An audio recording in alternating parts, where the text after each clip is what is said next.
Hello and welcome. I'm Kathy Sikora, founder of the Health Coach Group and host of Health Coach Conversations. I am interviewing Deborah Charnes today. For two decades, Deborah managed hundreds of news conferences, editorial board meetings, press briefings, and one-on-one interviews. She worked with security, communications, and advanced teams for John McCain, Hillary Clinton, President Barack Obama, First Lady Michelle Obama, then Vice President Joe Biden, Dr. Jill Biden, Bernie Sanders, Jennifer Lopez, and Vice President of El Salvador. To balance the chaotic scales directing major league campaigns, it was essential for her to soothe the stress and 24/7 schedule with body, mind, and soul lifesavers. In 2011, Deborah left the high-pressure demands as an international corporate marketing communications strategist. Moving forward, she dedicated the same energy to positive. I'm just going to do that sentence over. Moving forward, she dedicated the same energy to positive transformation of herself and others. She vowed to never stop learning or sharing. Already a certified yoga teacher, she added training in Ayurvedic massage therapy, nutrition, and cooking. She received certification in multiple holistic modalities, and after an additional 800 hours of specialized training, became one of the first bilingual English-Spanish certified yoga therapists in Texas. Coaching people with many challenges, she seeks to boost the body, mind, and spirit through simple techniques. To that end, she has created a dozen signature therapeutic workshops. A travel blogger since the early WordPress days, she has published 500 mind, body, and lifestyle articles. Her deep commitment to helping others achieve maximum well-being led her to write her award-winning book, From the Boxing Ring to the Ashram. The topic of our talk today, you can be your healthiest and happiest, tapping into enjoyable, free, accessible practices.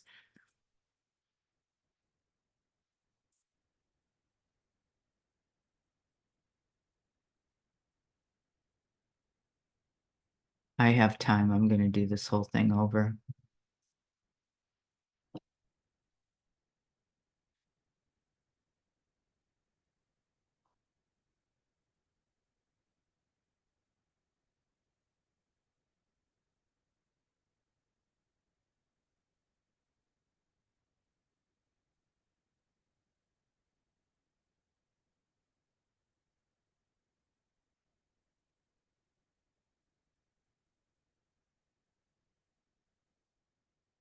Hello and welcome. I am founder of the Health Coach Group and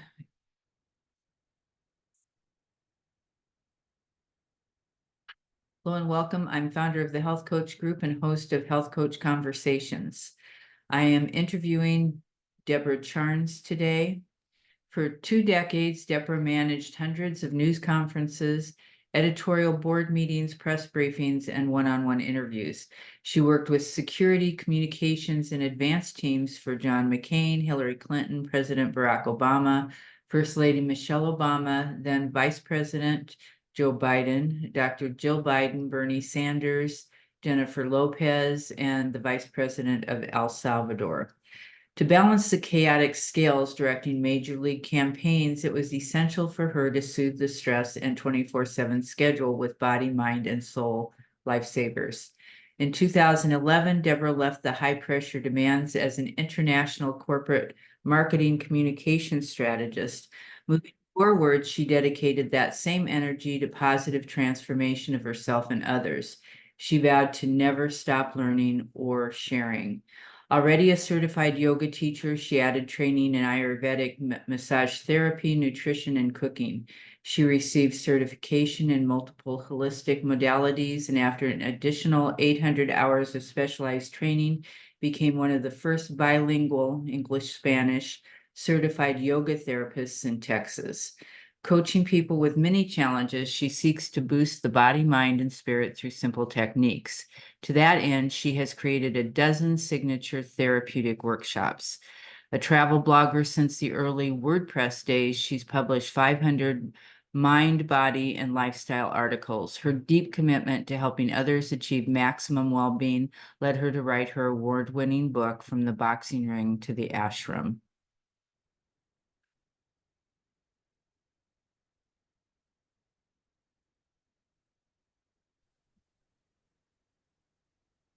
Hello there. Hi, Welcome. Deborah. How are you today? Good. Where are you in this world? Florida. Oh, okay. I used to live there.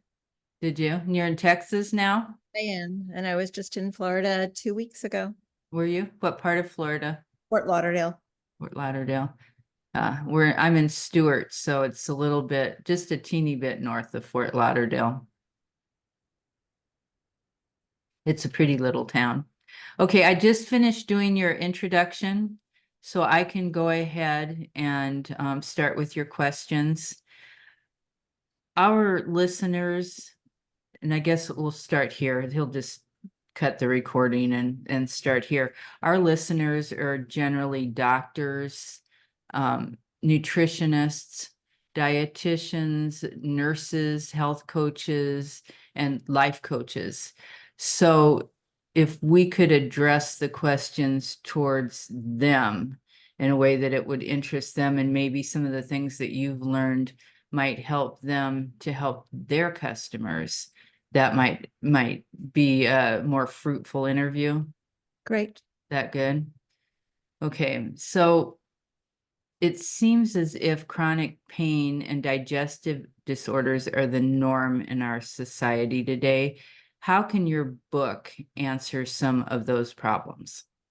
Well, first of all, I would like to say that I experienced chronic digestive disorder, a chronic digestive disorder, and chronic back pain from the time I was an adolescent. And I am actually very thankful that I experienced those issues early on in my life. And my mother took me to top specialists. She took me to an orthopedic surgeon and a gastroenterologist. And fortunately, they both suggested lifestyle changes. So for example, and I need to very clearly state, and this is explained in one of the chapters in my book, which features a New York City-based physiatrist, is that for back pain in particular, you have to understand what the cause of it is, of course. Is it neurological? Is it musculoskeletal? And in my instance, I had all of the imaging done, and it was postural and structural anatomical. And so from the time I was maybe 12 years old, I started sleeping with a wooden plank underneath my mattress. I also started working much more consciously about minimizing the natural curvature in my spine, which was too much. And then I started to work on strengthening my core. And that is something I will have to do for the rest of my life to help alleviate the pain.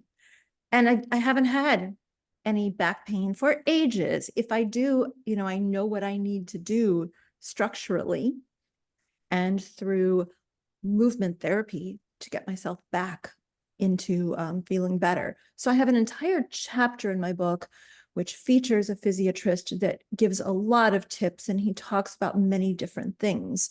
But I do want to just kind of mention a couple of statistics. It's that, and of course, everyone can argue statistics, Right. but the statistics that I have read is 1 in 4 Americans experience chronic pain. The leading cause of going to a doctor, of course, is pain, and the primary cause of pain is in the back. And then in terms of digestive disorders, 60% of Americans have digestive disorders. Now, again, when I was very young, they did all the testing to rule out anything serious. And then when I was in my 50s, I requested a test for celiac just to rule that out. And, again, I do have a constant digestive disorder that I have to live with my entire life, but through diet in particular and through lifestyle, which my book is all about lifestyle, I can ease the problem, because we all know the vast majority of our health problems are aggravated or caused by stress or by lifestyle. And let's face it, we all lead stressful lives. And when I look back on when I was 12, I think, what stress did I have back then? It seems invisible. And I am a holistic health coach practitioner. I ditched my 80-hour-a-week, extremely high-paced corporate job a long time ago. I think my lifestyle is so chill. And yet, I still have to watch it. The last time that I had severe stomach issues was the day of my father's funeral. Yeah, I see that. So often people complain that they don't have time or energy for a healthy routine. Do you have any tips or tricks? Absolutely. And I feel it. And what we say in the yogic world, there's some kind of a proverb, which I can't remember exactly how it is, but it's something about how the people that need to meditate the most are the ones that don't have time to meditate, or Right. something like that. And that's why what I do in my book is called From the Boxing Ring to the Ashram, Wisdom for Body, Mind, and Spirit. I featured 12 of my gurus around the world. Each one has like a different chapter, such as a physiatrist talking about back pain. But the top takeaway, and then I have give it a try in every chapter, and also 5 easy tips in each chapter. And the idea is you can do all these things in 10 minutes a day or less. And I pulled an oracle card the other day from an oracle card deck, and I'm like, oh my God, this speaks to me. And again, I think I have such an easygoing life. And the card that I pulled was about rejuvenation, and it wasn't about turning back the years. It was about finding time every day, if just for a few minutes, to turn things off, to turn things down, just to sit and not do. Some people find that really hard to settle down. Do you have any tips for that? Of course, first of all, the very first chapter in my book is about meditation. And one of the things that kind of bothers me as a practitioner is people think, oh, I can't meditate. Well, I personally think I'm hyperactive and I'm the perfect example of somebody who can't meditate. But there are so many different ways that you can meditate. So I do walking meditation, I do chanting meditation. Weeding in the garden for me is meditation. Jigsaw puzzles for me are meditation. I do a lot of, I mentioned chanting in terms of mantra repetition, but also singing can be devotional. Singing is meditation. There are so many different ways that we can meditate. Can I actually sit on a cushion and be quiet for an hour? Yes, I can. Do I do that every day? No. I do things that are more suited for my lifestyle and for me honoring my makeup. Yeah, I like art and coloring books. I think those, Oh, yeah. I did coloring books this weekend. Did you? Good. There's a lot of people with a lot extreme stress, like PTSD, and they have anxiety and depression. Why and what can be done? I kind of see everything as a vicious circle, and our society, I don't want to say we create it, but we exacerbate. And of course, I do believe in generational trauma as well. And the second chapter in my book features a leading PhD researcher, neurologist from Harvard Medical School.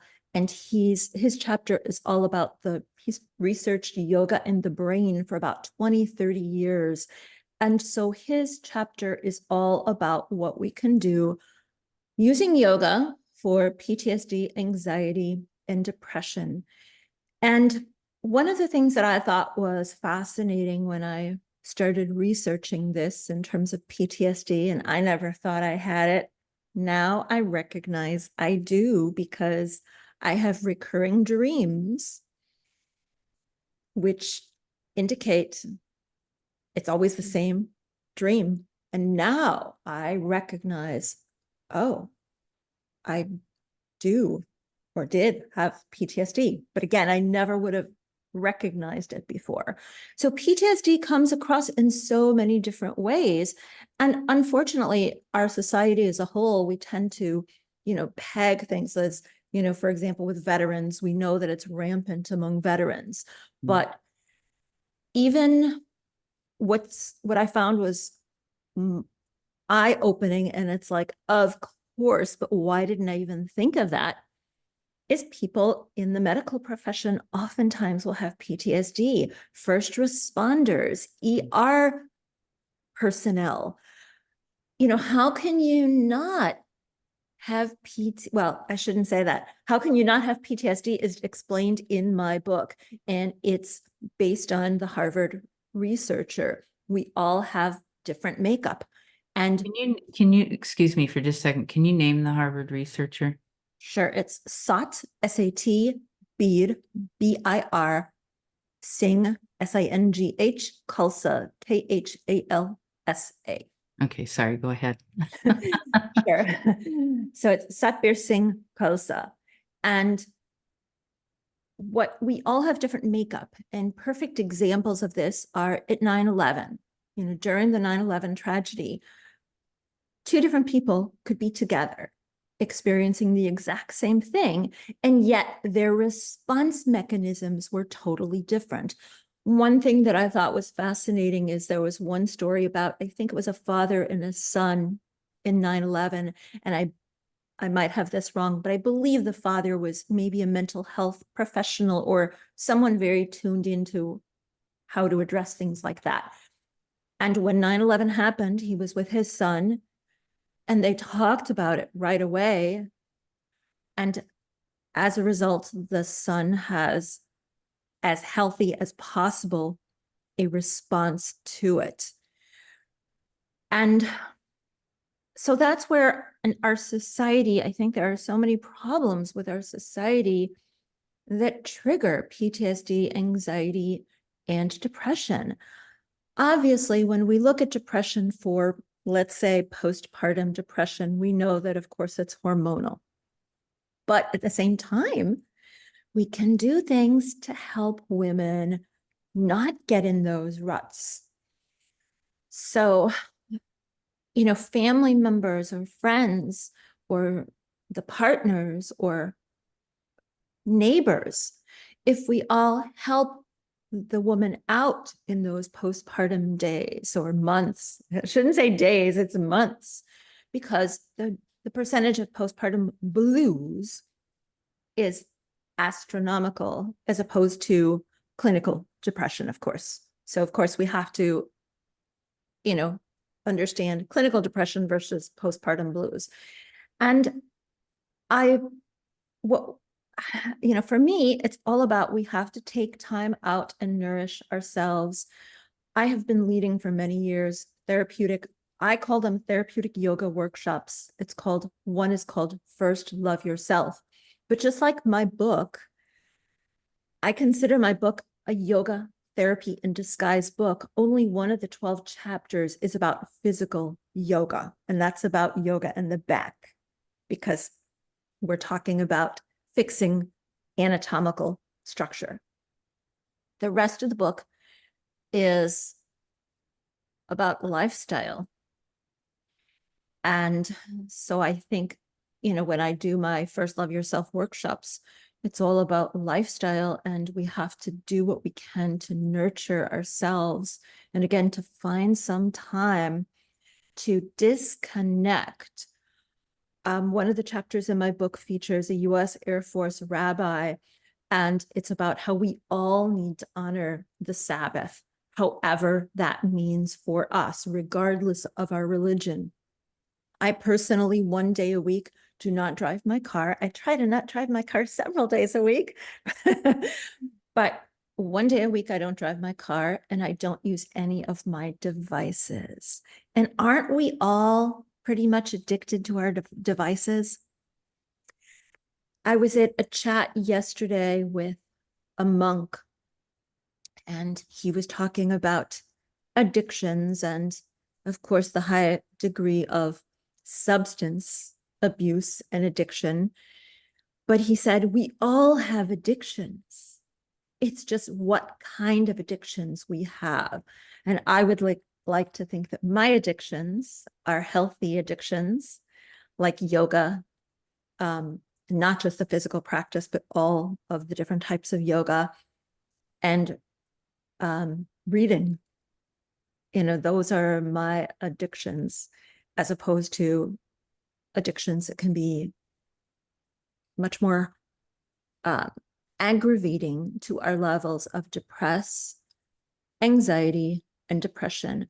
Speaking of depression, aside from the chapter in my book, which features Dr. Satbir Singh Khalsa, two of my other chapters deal with people that I have been very close to, who experienced severe bouts with depression because of physical problems, and how they survived them, and how they are now those cheerleaders for what they do to help others.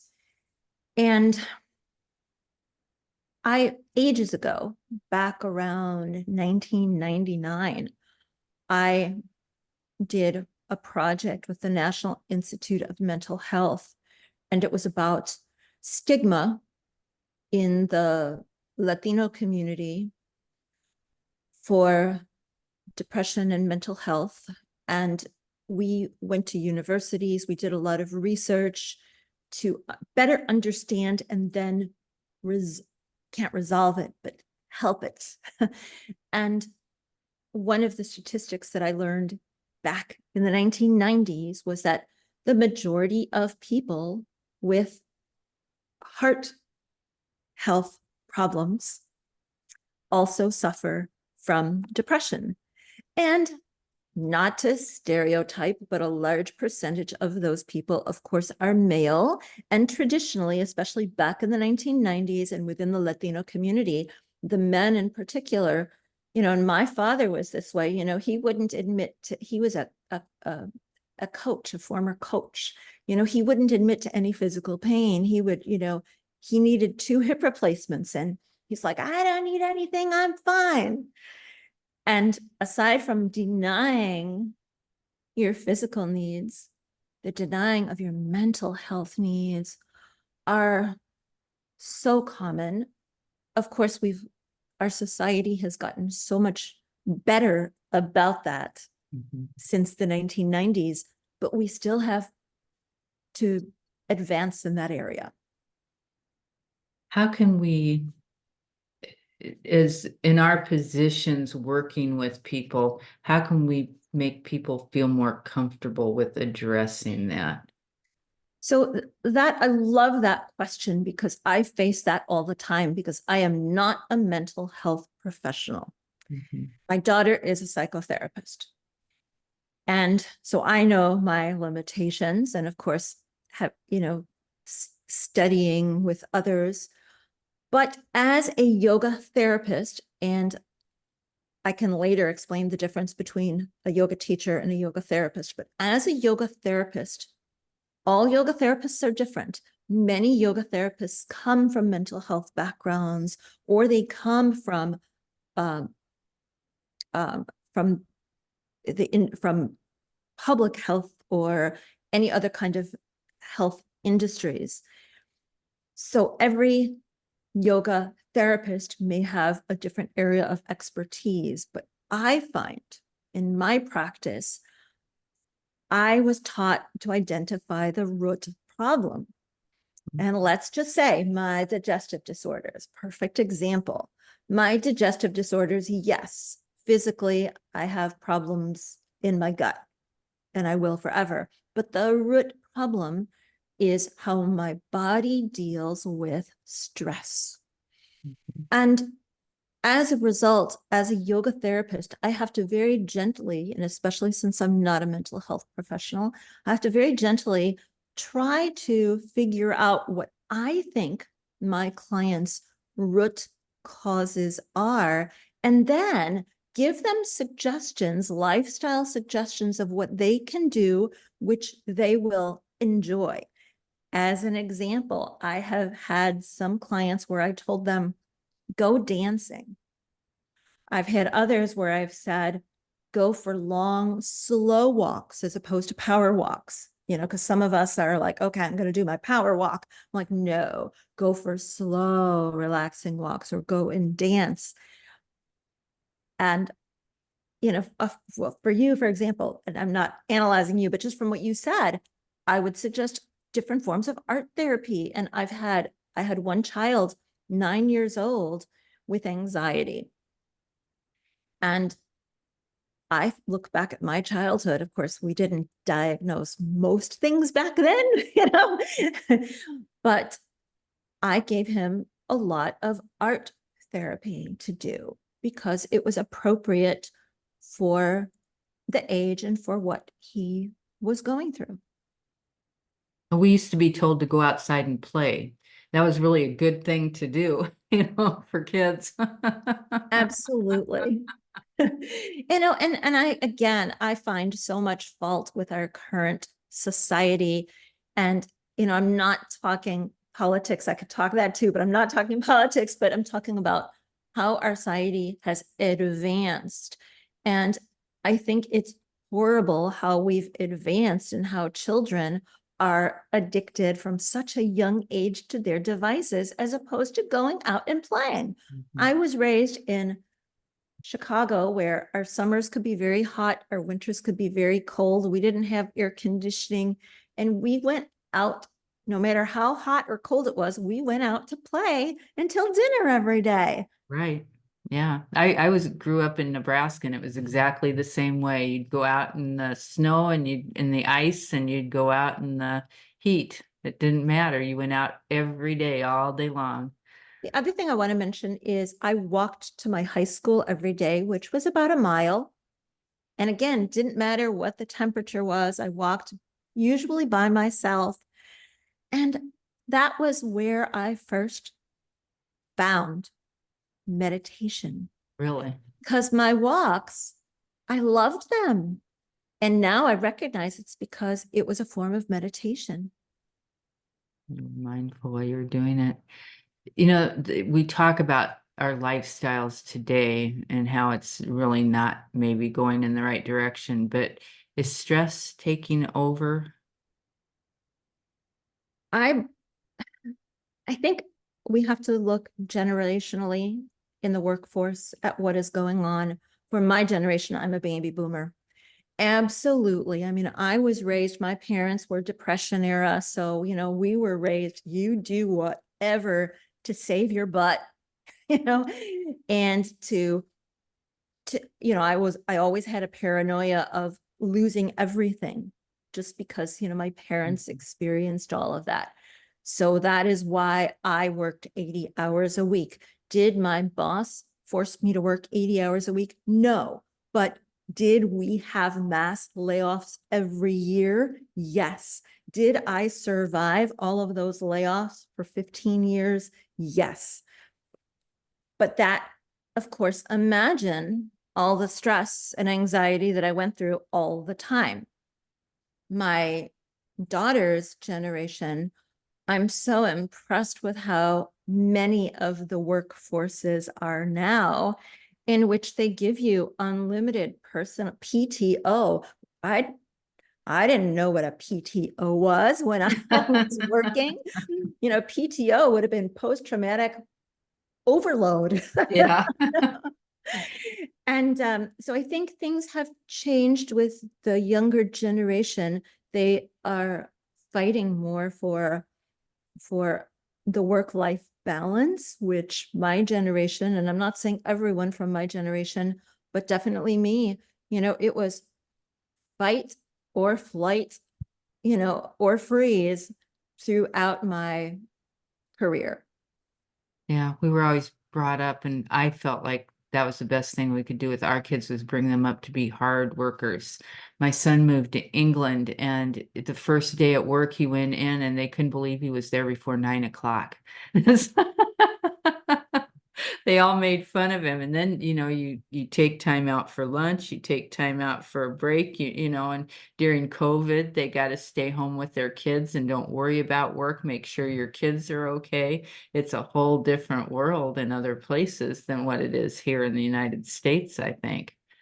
And of course, in Europe, it's traditional that you have a month off for the vacation.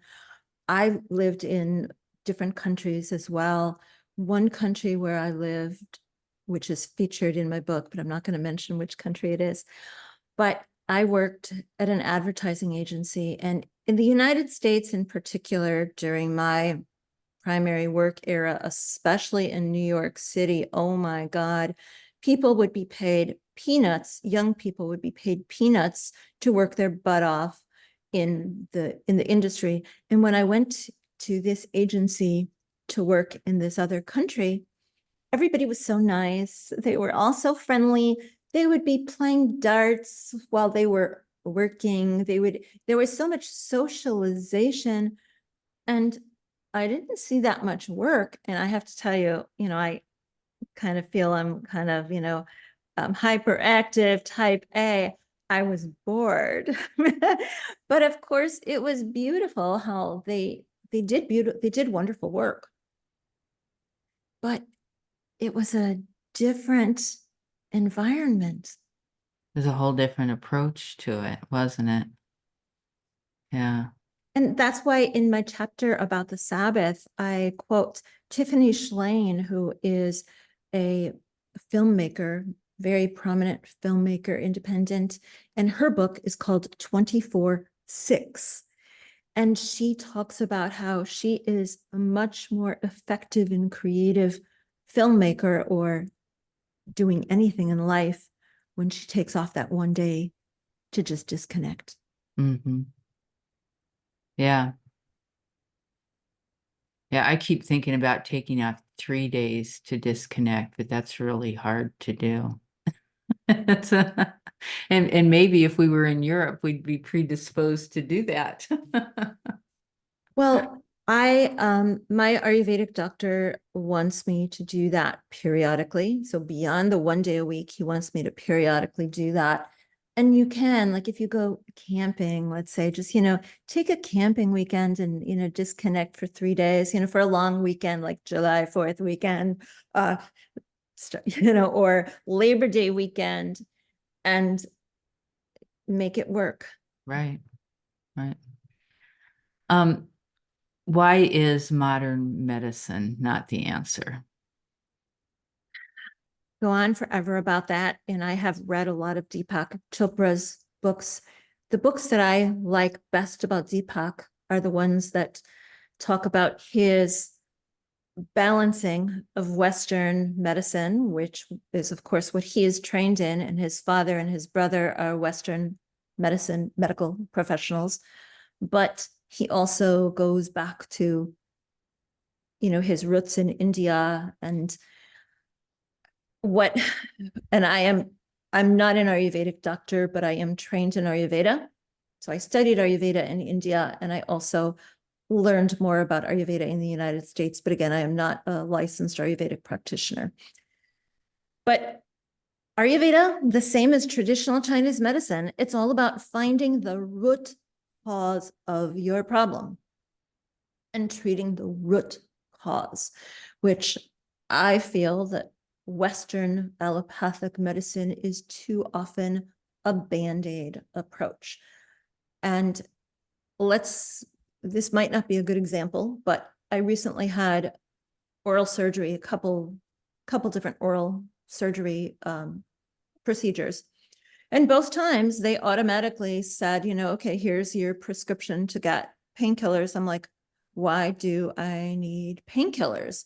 If I have any discomfort, I would prefer to know where the discomfort is, and if anything, do something to prevent it.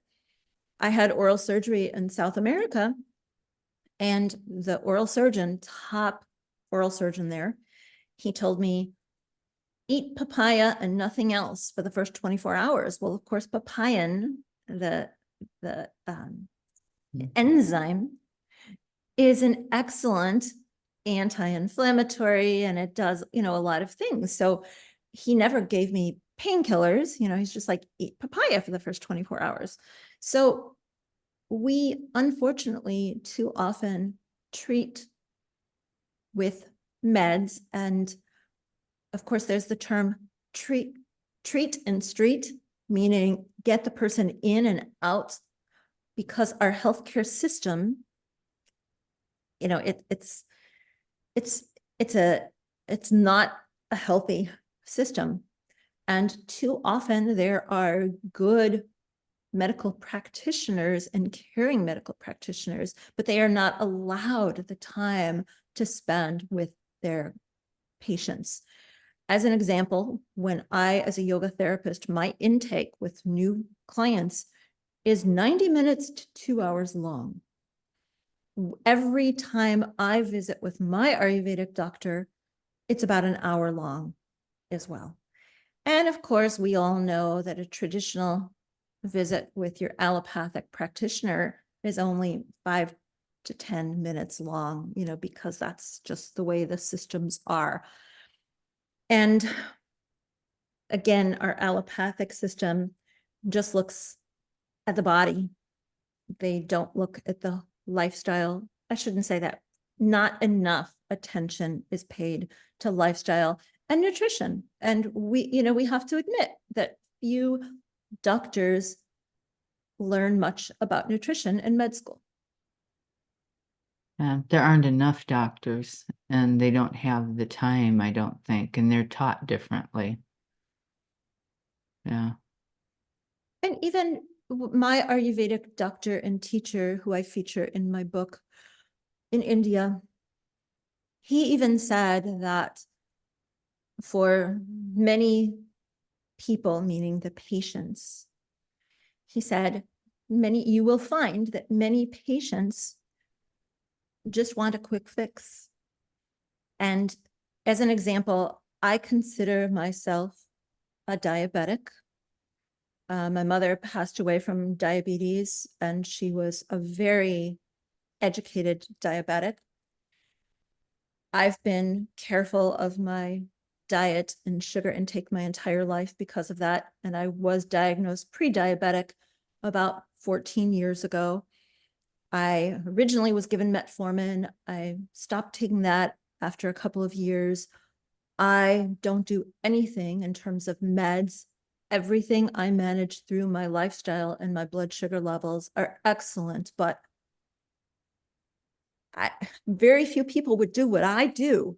Yeah, I know somebody in particular that I say, let me give you this list of things that you can eat, that people eat when they're, and he says, no, he says, I can eat whatever I want and the medicine takes care of me, Exactly. And that's why we have to understand that, unfortunately, many people in our society, they're not willing to do that. And they want to just, okay, I'll take my insulin shots a couple times a day, and I'll drink my beer and eat my cake and potatoes and all of that. Yeah. Well, thank you so much for being here with me today. I think that we've all learned a lot. You have your book, which is called From the Boxing Ring to the Ashram. And we can get it at Barnes and Noble or Amazon or any place that books are sold, right? Any place pretty much in the world, in terms of online Just books. Google it. And in terms of in the stores in Texas, it's more common to find them in Texas. But you can always, of course, request that your stores have them if you want it in your stores or even in your libraries. That's another thing too. They're in a lot of libraries. And if it's not in your public library, you can request that it be at your public library. And we have the link to your website, deborahcharnes.com/book, or just deborahcharnes.com. And we'll put that underneath your podcast. Great. Thank you for talking to me today and all of your brilliant answers. Thank you so much. Is there one thing I can add? Yes, go ahead. What I would like to add is that I find many times people come to my yoga classes because they say that their doctor told them, oh, do yoga. But their doctors don't tell them what kind of yoga they should do. And oftentimes what they end up doing can be harmful. And I am a yoga therapist. And if they're in my class and if they tell me why they're there, then of course I can work with them and I can have them do things that are appropriate for them. And I can have them not do things that are not appropriate for them. But I don't always know. And as an example, I used to work with cancer survivors. Every single cancer survivor had to have their doctor's approval to attend. It was fitness and mind-body work. And all the doctors just gave them a green light for all activities. And yet I would say probably 80% of them had contraindications, which I was able to work with, but a typical yoga instructor would have no idea what to do with them. The same thing, I'm also trained in prenatal and postpartum and yoga for fertility. And there are so many things that women should and shouldn't do that can be very harmful during those days. And if they just go to yoga, they can be doing something that is very detrimental to their body and to their baby, which is why it is essential that whatever your physical concerns are, that you go to a specialist, such as a prenatal yoga instructor, certified prenatal yoga instructor, or a yoga therapist, because there's a big difference. Yeah, you know what? In all of our programs, we say see your doctor first, but maybe with an instance like that, they should see their doctor first, get a note from their doctor that says specifically what they're looking for, and then communicate well with their yoga therapist, right? Yeah, and That's good advice for probably anything that you take from your doctor to another practitioner. And again, there are so many things that can be contraindicated. So a perfect example is with back pain. Some conditions you should never do back bends. Other conditions you should never do forward folds. And so if a doctor just says, oh, do yoga, and if the yoga teacher doesn't know anything about what their condition is, then that's not healthy. And then unfortunately, most of the yoga that is the most popular nowadays is not necessarily the healthiest for people with health issues. Right. When we talk about yoga as a healing art, we are talking about hatha. We are not talking about the other forms that are more commercialized. I'm glad you added that. That's good to know. Anything else? Any last thoughts? Okay. Thank you so much for being here today. I enjoyed our visit. Well, thank you so much for the time. Okay, I can even tell you, usually I can't do this, but I can tell you when you're going to be on, and Sylvia will send you a note. July 22nd. Okay, that's pretty soon. Good. Yeah, yeah. You know what? People that sent in their forms 2 days later aren't going in until December. So you In got in just at the right time. in my last newsletter, my July 1st newsletter, I posted 3 links to 3 podcasts that I did or 3 podcasts that I recorded in 2023 and that just aired in the last couple of weeks. And I mentioned, I come from the world of broadcasting and live radio. And I'm like, nowadays it's more like record and it airs in another 6 months. Yeah. Yeah, it's hard to do that too. I'm one of those immediate gratification people. So Right. if I do it today, I want to see it out in front of people tomorrow. So I'll probably go out and tell everybody about today and then they have to wait, you know? Right. Okay, well, thank you for Thank you so visiting with much for me your today. time. I appreciated it. Have a great day. You too. Bye-bye. Bye.